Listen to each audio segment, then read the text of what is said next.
Hi guys, in this video we're going to go through expanding brackets. Expanding simply means to multiply out the brackets, and we've got to remember that every time we do expanding we've got to be able to simplify by collecting like terms if possible. So for example, here's our first one. We have 5, and that 5 is being multiplied by everything inside the brackets, so 3x minus 4, because remember, when things are up next to each other in algebra we have a little multiply sign that we don't show.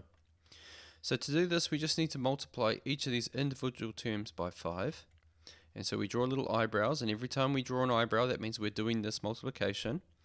And so 5 times 3 is 15, and the x stays there, so we have 15x, and then we draw another eyebrow signifying that we're now doing this multiplication.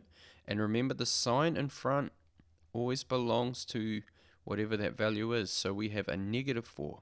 So positive 5 times negative 4 is negative 20. Now we look to see if we can simplify. I have an x here, no x here, so there's no like terms, and so that is my final answer. Okay, in this one we've got an additional term on the end outside the brackets. So what happens here is we'd still expand like normal, so 7 times 3x is 21x. And then 7 times negative 4, because that sign belongs to the 4, is negative 28. And now we just keep this plus 12 underneath like that. Okay, so we keep working down our page. Now we need to just collect our like terms. So we've got a 21x.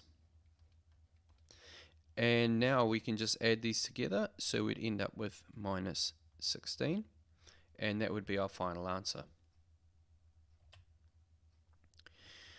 Okay, sometimes your term on the outside of the brackets will be a negative, so we've just got to watch our signs as we do this. We start off with negative 2x times 3x. So negative 2 times 3 is negative 6, and x times x will make it an x squared.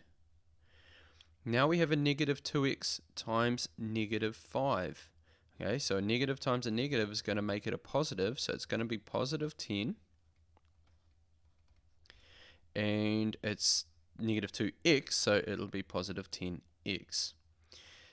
Okay, and we've got a power of 2 here and a power of 1 here, so these are not like terms, and so this would be our final answer for this one. Okay, and finally, you may get ones that have double lots like this, and this has also got something interesting going on here. So let's start working through this one. X times 2x is 2x squared. X times negative 7 is going to be negative 7x. Now here, there's nothing in front of these brackets, but it is a negative, okay? We're not adding this on, we're actually taking it away, and so it's kind of, in a way, we've got a negative 1 here. If there's nothing in front of the brackets, there's always a 1. Just like if there's nothing in front of this x here, it's 1x. So it's actually like I've got negative 1 times this x. So when I expand that out, well, let's see if I've got an animation for that.